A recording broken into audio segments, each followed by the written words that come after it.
शिंदे यांचा photo share करत शिवसेनेचे ज्येष्ठ नेते खासदार संजय राऊत यांनी सणसणीत टीका केली आहे. पाहूया. शिवसेनेचे नेते खासदार संजय राऊत यांनी एक्सवर मुख्यमंत्री एकनाथ शिंदे यांचा फोटो शेअर करत हल्लाबोल केलाय. खासदार श्रीकांत शिंदे यांना वाढदिवसाच्या पुणे शहरातील कुख्यात गुंड हेमंत दाभेकर शुभेच्छा देत असतानाचा फोटो व्हायरल झाला. अशातच संजय राऊत यांनी पुन्हा मुख्यमंत्री एकनाथ शिंदे यांच्यावर हल्लाबोल केला. पुणे शहरातील गुंड निलेश गायकवाड यांच्यासोबतचा फोटो ट्विट केलाय. कोथरूड परिसरात निलेश गायकवाड यांच्या टोळीची दहशत असून त्यांच्यावर पोलीस रेकॉर्डवर 23 ते 24 गुन्हे दाखल आहेत. संजय राऊत यांनी फोटो शेअर करत जोरदार हल्लाबोल केलेला आहे. त्यांनी म्हटलं, महाराष्ट्रात गुंड आणि दरोडेखोरांनी गुंडासाठी चालवलं राज्य हे महाशय आहेत कोण? त्यांचं कर्तृत्व काय? याचा खुलासा गृहमंत्री पुणे पोलीस आयुक्तांनी करावा. कायद्याचं राज्य असं असतं का? पुणे संस्कृती आणि विद्येचं माहेरघर होतं. आज ही काय अवस्था करून ठेवली आहे मोदी शहा यांच्या राज्यकर्त्या टोळीनं. कुख्यात गुंड हेमंत दाभेकर यांनी श्रीकांत शिंदे यांना वाढदिवसाच्या शुभेच्छा दिल्याचा फोटो व्हायरल झाला. शिवसेनेकडून युवासेना पश्चिम महाराष्ट्र निरीक्षक अनिकेत जावळकर यांची हकालपट्टी करण्यात आली, कारण अनिकेत हा हेमंत दाभेकर याला घेऊन आलेला होता. त्यांच्या वाढदिवसाला आमच्या शुभेच्छा. ते बाळराजे आहेत महाराष्ट्राची सध्या, आणि बाळराजांचा वाढदिवस हा राज्यभरात साजरा झाला. बरं का, राज्यभरात साजरा झाला.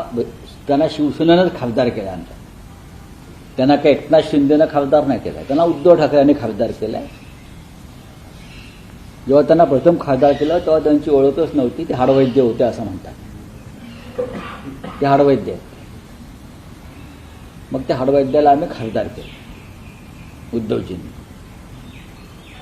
तेव्हा ते कल्याण डोंबिवली भागामध्ये खासदार आहेत. पण बाळराजे असल्यामुळे आता सध्या मुख्यमंत्र्यांची त्यांचा राज्यभरामध्ये वाढदिवस साजरा केला. आमच्या त्यांना शुभेच्छा. पण या राज्यातली गुंडगिरी का वाढते आहे त्याचं तू छायाचित्र.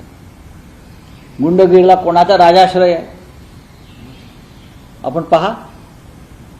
एक आमदार त्यांच्याच मतदारसंघात पोलीस स्टेशनात जाऊन गोळीबार करताय बाळराजांच्याच खास माणसावर.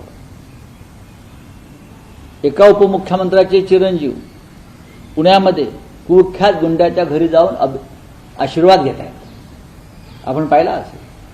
पुण्याच्या पालकमंत्र्यांचे उपमुख्यमंत्री चिरंजीव एका महान अशा गुंडांच्या दरबारात जाऊन त्यांना शुभेच्छा देत आहेत. विचारांचं आदान प्रदान झालं त्यांच्या. आणि काल बाळराजांच्या वाढदिवसाला त्या गुंडांची फौजच होती असं मी पाहतो. मी हे एकच छायाचित्र प्रसिद्ध केलं. अजून मी काही प्रसिद्ध करू आपण. पण हे जे महाशय आहेत हे कोण आहेत, त्यांची कर्तबगारी काय हे आधी पुणे पोलिसांनी जाहीर करावं.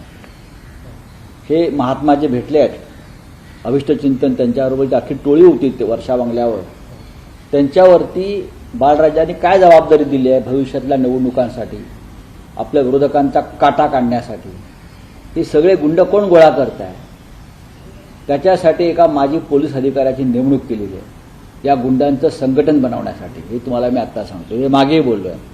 मुख्यमंत्री कार्यालयातून आणि वर्षा बंगल्यातून या गुंड टोळ्यांचं मॉनिटरिंग होत आहे. जेलमधून गुंडांना बाहेर काढलं जात आहे, जामिनावर बाहेर. हा सामनात मी दिलेला आहे. चार्जशीटच दाखल करत नाहीत आणि त्यानुसार त्या गुंडांना, अनेक गुंडांना जामिनाचा मार्ग मोकळा केला जातो. ही सगळी यादी लवकरच प्रसिद्ध होईल. गृहमंत्री देवेंद्र फडणवीस यांना या राज्यामध्ये कायद्याचं राज्य यावं असं वाटत असेल, त्यांना कायद्याची चाड असेल तर गृहमंत्री म्हणून ते काम करतील. एकनाथ शिंदेच्या दहशतीखाली ते आहेत का हे त्यांनी स्पष्ट सांगावं.